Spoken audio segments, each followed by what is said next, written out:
नमस्कार दोस्तों, मैं आप सभी का स्वागत करता हूं अपने YouTube चैनल एग्ज़ाम कॉपी में। दोस्तों, आज हम बात करेंगे हिंदी के काफ़ी महत्वपूर्ण एक ऐसा चैप्टर है जिसका नाम है व्यंजन। व्यंजन से निश्चित है कि एक प्रश्न बन जाता है, एक या दो प्रश्न निश्चित है कि हर परीक्षा में आते हैं। चाहे वो आप उत्तर प्रदेश में लेखपाल की तैयारी कर रहे हो, कांस्टेबल की तैयारी कर रहे हो या कहीं किसी भी चीज़ की अगर आप तैयारी कर रहे हैं तो वहाँ से व्यंजन से प्रश्न बन सकते हैं और बनते ही रहे हैं। ठीक है, प्रीवियस ईयर को आप प्लीज़ एक बार चेक करिए। उसके बाद आप किसी की भी क्लास लीजिए, वो मैटर नहीं करता है, लेकिन आपका फ्यूचर मैटर करता है। ठीक है, क्योंकि अगर एक प्रश्न की वजह से भी अगर सिलेक्शन रुक जाता है तो उसे रुकना ही मानते हैं। ठीक है, तो ठीक है दोस्तों, अगर आपने चैनल को सब्सक्राइब नहीं किया तो प्लीज़ सब्सक्राइब कर लीजिए, बेल आइकन को ऑन कर लीजिए, लाइक कीजिए, कमेंट कीजिए और शेयर कीजिए। ठीक है, और हम व्यंजन से जुड़ी हुई हर एक चीज़ को देखेंगे। अगर ये व्यंजन का टॉपिक अगर थोड़ा सा लंबा जाता है तो इसको मैं प्रयास करूँगा कि इसका एक और भाग ला करके उसको कंप्लीट कर दूँ, क्योंकि थोड़ा सा ये इंपॉर्टेंट है और बड़ा चैप्टर भी है, क्योंकि यहाँ से प्रश्न बनते हैं। ठीक है, बल्कि दो तीन क्या तीन चार भी बन सकते हैं। ठीक है, तो ठीक है दोस्तों, हम वीडियो को अभी स्टार्ट करते हैं। तो सबसे पहले हम बात करेंगे होठों की आकृति के आधार पर। ठीक है, स्वर की बात तो हम कर चुके हैं पिछले क्लासेस में। अब हम बात करेंगे व्यंजन की, और सबसे पहले जो हम बात करने जा रहे हैं वो बात करने जा रहे हैं होठों की आकृति के आधार पर। ठीक है, होठों की आकृति के आधार पर मतलब ये है, इसमें हम दो सेक्शन बनाते हैं, ए और एक जो दूसरा सेक्शन है बी। ठीक है, तो पहले हम बात करेंगे वृत्तमुखी। वृत्तमुखी वृत्तमुखी मतलब क्या? वृत्त कैसा होता है? गोल। ठीक है, फिर दूसरी बात करेंगे अवृत्त। अवृत्त मुखी मतलब इसको हम अर्धगोल कह सकते हैं, अर्धगोल। ठीक है, अब हम दोनों में देख लेते हैं कि कौन कौन से स्वर आ रहे हैं। ठीक है, तो सबसे पहले हम जो बात करेंगे वो बात करेंगे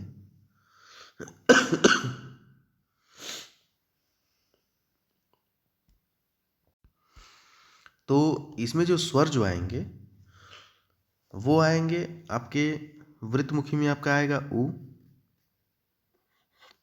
बड़ा उ, ओ, औ। ठीक है, ओ और औ। और अवृत्तमुखी में अ आएगा, आ आएगा, ई आएगा, छोटा ई, फिर बड़ा ई, ए और ए।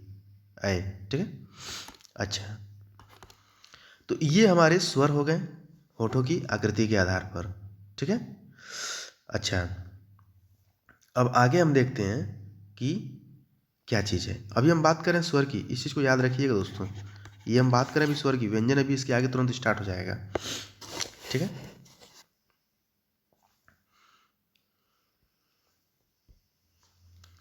अब देखिए, दो चीज़ आपको ध्यान रखना है। एक उच्चारण, उच्चारण में वायु, उच्चारण में वायु, वायु के आधार पर। ठीक है, तो इसमें भी हम दो सेक्शन बना लेते हैं, ए और बी। अनुनासिक, अनुनासिक, अनुनासिक, अनुनासिक, और एक क्या है? निर्नुनासिक है, निर्नुनासिक। अच्छा, तो अनुनासिक में क्या होता है? तो अनुनासिक में देखिए दोस्तों, ये होता ऐसा होता है कि अनुनासिक में हम वायु जो होती है हमारे, मतलब वायु जो है, किसी भी आप स्वर का चाहे व्यंजन का उच्चारण करते हैं तो मुंह से वायु निकलती है। ठीक है, तो इसमें क्या होगा कि वायु जो है ये मुख और नाक दोनों से निकलेगा। ठीक है, और निर्नुनासिक में जो वायु है, जैसा कि आप देख सकते हैं, निर्नुनासिक, निर्नु मतलब नहीं नासिक, नहीं नासिक मतलब मुख तो हमारा होगा लेकिन नाक नहीं होगा। ठीक है, इस चीज़ को विशेष रूप से ध्यान रखिएगा।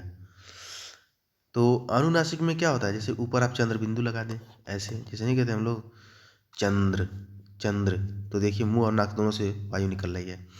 लेकिन निर्नुनासिक में क्या होगा, अंग अंग आहा, बोल करके देखिए, सिर्फ वायु जो है मुंह से ही निकल कर रह जाएगी, अंग आहा, बस मुंह से ही निकल कर रह जाएगा। ठीक है। अच्छा, स्वर हमारे केवल कितने होते हैं, तो स्वरों की जो कुल संख्या जो है वो है 11। याद रखिएगा, वन लाइनर में तुरंत पूछिएगा। अब हम बात करेंगे अपने व्यंजनों की।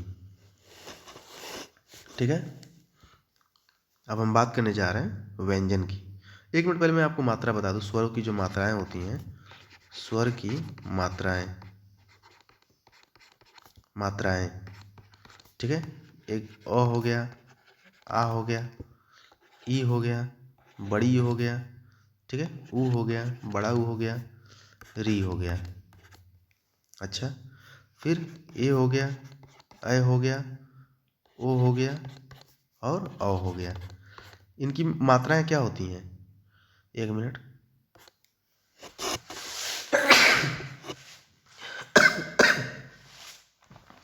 सॉरी दोस्तों, थोड़ा सा तबीयत ठीक नहीं चल रहा है और अभी भी वीडियो में 3:30 बजे उठ करके बना रहा हूँ इस समय, तो थोड़ा सा टाइम नहीं मिल पा रहा है मुझे दिन में, क्योंकि थोड़ा कुछ काम हम चल रहा है जिस वजह से। लेकिन ये कि वीडियो आपको प्रोवाइड करना ही है, ये मैंने सोच लिया है, तो जिस वजह से मुझे अब 3 बजे उठना पड़े चाहे जितने बजे भी, लेकिन उठ के बनाऊँगा। खैर वो कोई बात नहीं है। तो मैं क्या कह रहा था कि अब इनकी मात्राओं को हम देख लेते हैं।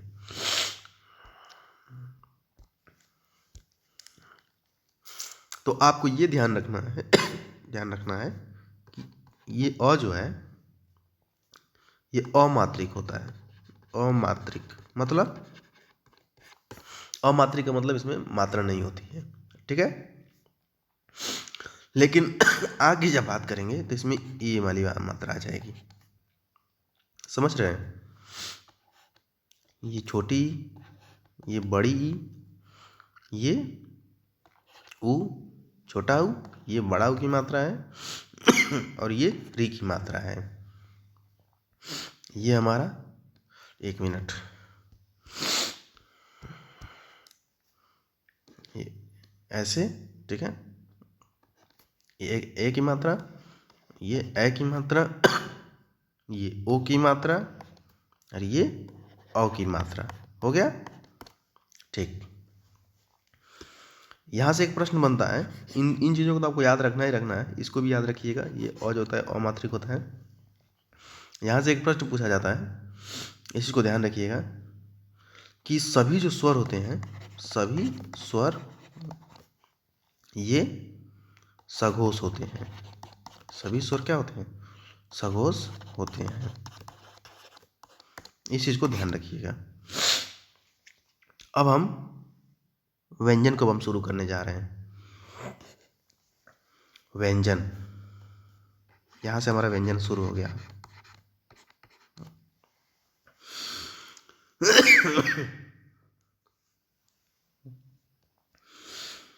तो व्यंजन क्या होता है, तो व्यंजन पहले आप ये समझ लीजिए कि वह ध्वनियाँ जो स्वरों की सहायता से बोली जाती हैं, अगर उनमें से अगर आप स्वर निकाल देंगे तो फिर तो रह ही नहीं गया।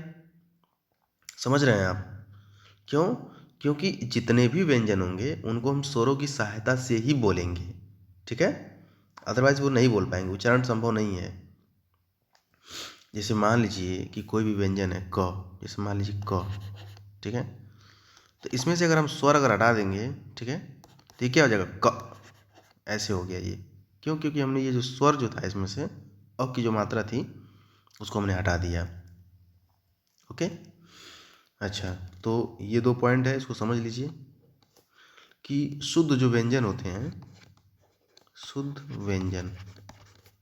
व्यंजनों की जो संख्या है वो 33 है, और कुल जो व्यंजन होते हैं,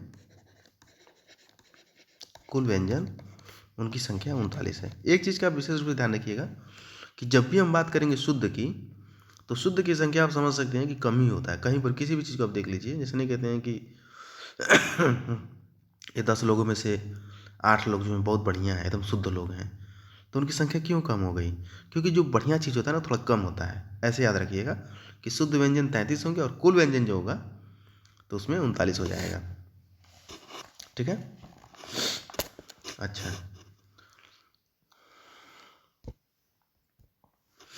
आगे हम बात करते हैं, 4 प्रकार की बात करेंगे हम। ठीक है, ये इम्पोर्टेंट है। 4 प्रकार, ये 4 प्रकार क्या है? तो एक आएगा आपका स्पर्श व्यंजन। अब यहाँ से काफ़ी इंपॉर्टेंट चलने लगा अब।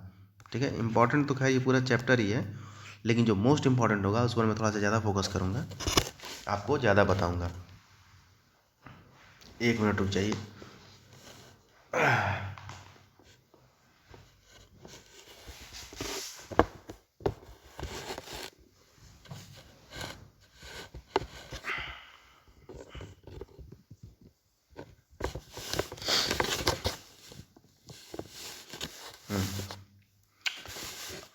चार प्रकार हैं इसमें, चारों प्रकार को हम अच्छे से देखेंगे, डिटेल में देखेंगे, क्योंकि डायरेक्ट क्वेश्चन जो है यहाँ से बनेगा। तो जो पहला जो है वो क्या है?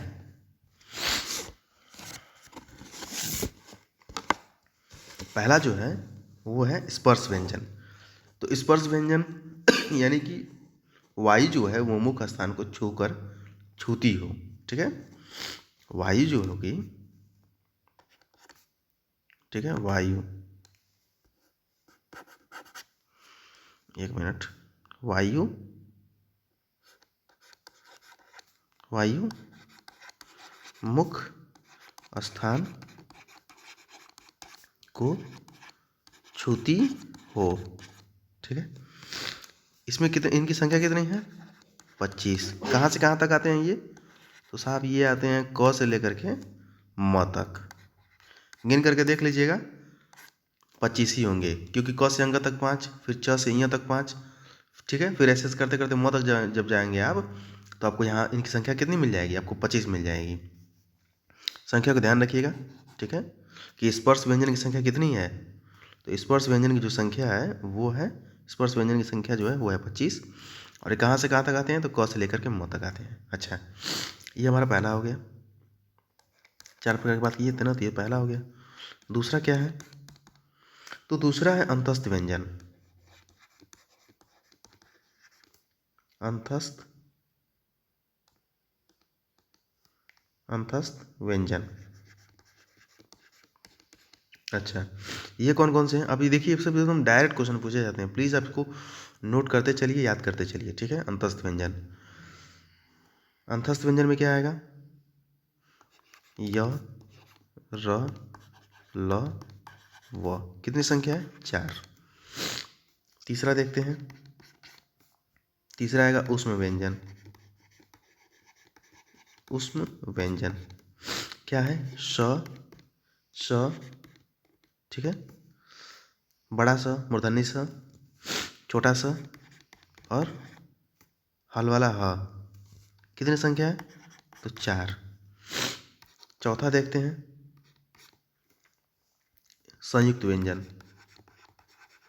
संयुक्त व्यंजन, ये तो न जाने कितनी बार पूछा जा चुका है, पूछता तो खैर सबको है, लेकिन जो थोड़ा सा टेढ़ा होता है ना उसको थोड़ा ज़्यादा पूछता है। ठीक है, इसको तो न जाने संयुक्त व्यंजन को पता नहीं कितना बार पूछा जा चुका, अभी यूपीएसआई में भी आया था। ठीक है, तो इसमें क्या है? छ, त्र, ज्ञ। अच्छा चलिए, इसको जब बन गया है तो इसको स्र ही कर लीजिए। स्र, ज्ञ नहीं, क्योंकि क्रम से लिखना जरूरी है ना, सबसे लास्ट में स्र ही आएगा। ठीक है, ज्ञ और स्र। ठीक है, संख्या कितनी है? 4। ओके, तो देख लीजिए, 25 यहाँ पर स्पर्श वाले।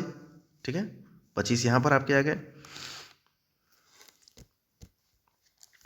25 हमारे यहाँ पर हो गए क से लेके म तक, फिर 4 ये हो गए अंतस्थ वाले, 4 हमारे उसमें हो गए और 4 हमारे संयुक्त हो गए। कुल कितना हो गया? 12 ये हो गया।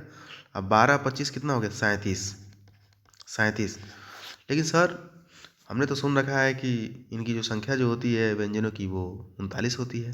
तो 2 कहाँ गए? थोड़ा सा धीरज रखिए, बताता हूँ 2 कहाँ गए।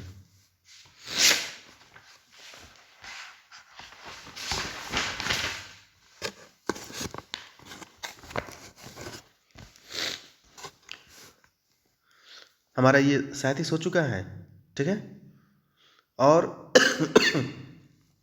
2 जो होगा उसमें से, 1 मिनट, मार्कर कहाँ गया? हाँ ये रहा, यहाँ पे, ठीक है। तो 2 जो है इसमें से पहला जो है वो है ढ, ठीक है, मतलब ड, और दूसरा ढ, ठीक है। इन दोनों को भी हम लोग इसमें जोड़ते हैं, ठीक है। तो अब 2 ये हो गए, तो कितना हो गया? ये 2 को जोड़िए, 39 हो गया, ठीक है। और 13 हमारे क्या थे? स्वर थे, ठीक है। शुद्ध स्वरों की संख्या कितनी थी? 11 थी। लेकिन अगर वर्णमाला में स्वरों की बात करेंगे आप तो 13 हो जाएगा, ठीक है। इस चीज़ को मैंने स्वर वाले चैप्टर में बता दिया है। तो 13 ये, तो कितना हो गया? कुल 52 हो गया ना? मिल गया कि नहीं मिल गया? ऐसे आप इश्यूज समझिएगा, ठीक है। अब आगे देखते हैं। अब देखिए व्यंजनों का उच्चारण स्थान। व्यंजनों का उच्चारण स्थान, व्यंजनों का उच्चारण स्थान, ठीक है। इसको हम समझेंगे कैसे क्या होता है ये।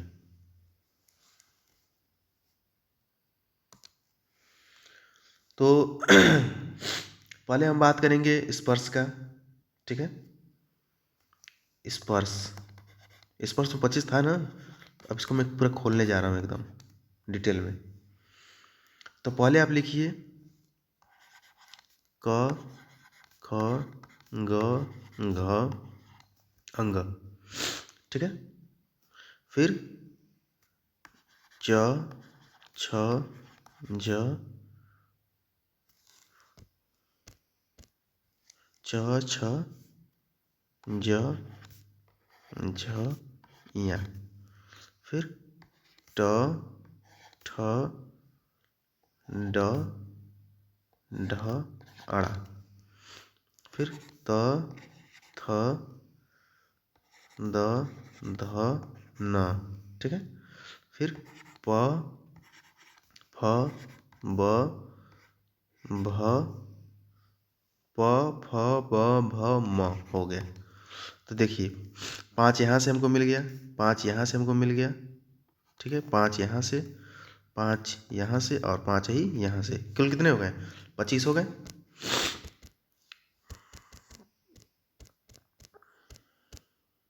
संख्या कितनी हो गई कुल इनकी? 25 हो गई, ठीक है। अच्छा अब हम एक एक करके देख लेते हैं कि किसका उच्चारण स्थान कहाँ से है। इसको ब्लैक करने दीजिए। तो देखिए इसको अब याद रखिएगा कि जो पहला वाला जो सेक्शन है, यानी ये वाला, ठीक है, ये होगा हमारा कंठ से, ये कंठ से होगा। ये तालु से होगा,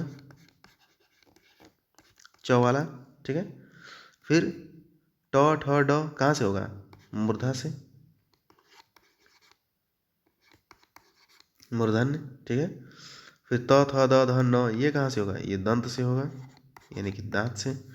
और प, फ, ब, भ ये कहाँ से होगा? ओष्ठ से, ठीक है।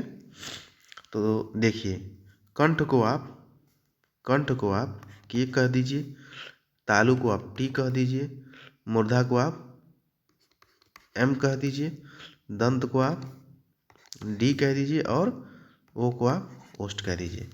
तो यहाँ से आप देख रहे हैं एक ट्रिक बन के हमारे सामने आ रही है, KTM 2। एक मोटरसाइकिल का नाम है KTM 2, समझ रहे हैं? KTM 2 ऐसे आप कह दीजिए KTM 2। तो इसको आप क्रम से आप लगा सकते हैं भाई। के से कंठ, टी से तालु, एम से मूर्धा, डी से दंत, और ओ से ओष्ठ। पहला वाला सेक्शन क से लेकर अंग तक, तालु वाला सेक्शन च से लेकर यहाँ तक, मूर्धा वाला ट से लेकर अड़ तक, दंत वाला त से लेकर न तक, ओठ वाला प से लेकर म तक। इस चीज़ को याद करिएगा, ठीक है। अच्छा तालु में ही हमारा, रुकिए मैं इसको अगले पेज पे बताता हूँ। चलिए ठीक है, अगले पेज पे बता देता हूँ। तो ये वाला सेक्शन, अच्छा चलिए इसको इसी पेज पे बता देते हैं, ठीक है, ज़्यादा सही रहेगा। तो ये कंठ वाला जो है वो यहाँ पर एक, कंठ को छोड़िए अभी, आप इसको देखिए तालु वाले को, यानी कि च छ ज ज इया वाला जो है, इसमें दो शब्द आप और लिखिए, दो व्यंजन आप और लिखिए, एक बड़ा सा और एक य। देखिए क्वेश्चन तो ये भी पूछेगा, क्वेश्चन यहाँ से भी पूछ सकता है, ठीक है, पूछता है, लेकिन थोड़ा सा और घुमाने का कोशिश करेगा तो आपसे कह देगा कि स या य ये क्या है, ये तालु वाले हैं कि नहीं है। तो आपको बताना होगा कि नहीं साहब, स और य जो है ये तालु से ही इनका उच्चारण होता है, ठीक है। मूर्धन्य वाला स, जैसे हम नहीं सुनते हैं कि मूर्धन्य वाला स हम लोग करते रहते हैं, ये क्यों करते रहते हैं, क्योंकि इसका उच्चारण जो है ये मूर्धा से होता है, ठीक है, गले के थोड़ा सा नीचे से होता है, इसलिए इसको मूर्धन्य स कहते हैं, ठीक है। तो इस चीज़ को ध्यान रखिएगा। और ये जो KTM 2 के नीचे आप जानते हैं क्या कर सकते हैं, इसको और बढ़िया से समझने के लिए आप ऐसे कर सकते हैं, हर वर्ग का पहला शब्द ले लीजिए, क च ट त प। इस चीज़ को मैंने तैयार किया था, कचट तप। ऐसे नहीं होता है, चोट लग जाता था हम लोग क्या कहते हैं, कचट लग गया है, तप मतलब आँच। तो ऐसे आप थोड़ा सा याद कर सकते हैं जोड़ करके इसको। अब देखिए आपका सारा सेक्शन एकदम तैयार हो गया है, देख रहे हैं आप, देख लीजिए कैसे मैं बना रहा हूँ भाई। ऐसे आपको याद करना पड़ेगा, क्योंकि एग्जाम में यहाँ से प्रश्न आएगा और आप फंस जाएंगे अगर ट्रिक नहीं बनाएंगे। तो मैंने तो ऐसे ट्रिक बना के याद किया है, KTM 2 कचट तप, बात खत्म, ठीक है। तो देखिए अगर मैं पूरे व्यंजन को अगर लेकर चलूँगा तो वीडियो काफ़ी लंबी हो जाएगी, ठीक है। तो इस वजह से जो बाकी का जो चीज़ जो बच रहा है व्यंजन वाला, उसको हम कल की वीडियो में समाप्त कर देंगे, ठीक है। और अभी भी समझ लीजिए जितना हम पढ़ाए हैं उतना ही अभी और बचा हुआ है, तो उसको मैं कल आपको अच्छे से और बढ़िया से डिटेल में बता दूंगा, ताकि आप नोट्स करते चलिए और प्लीज़ ध्यान से अच्छे से पढ़ाई करते रहिए, क्योंकि परीक्षाएं आ रही हैं। अभी उत्तर प्रदेश में कांस्टेबल की भर्ती आई है, बढ़िया भर्ती आने वाली है, लेखपाल के फॉर्म भरे ही जा रहे हैं, ठीक है। तो प्लीज़ दोस्तों, अगर आप लोग वीडियो को देखते हैं तो लाइक कीजिए, सब्सक्राइब कीजिए और कमेंट जरूर किया करिए। और मिलता हूँ फिर मैं इसके दूसरे भाग में, तब तक के लिए नमस्कार।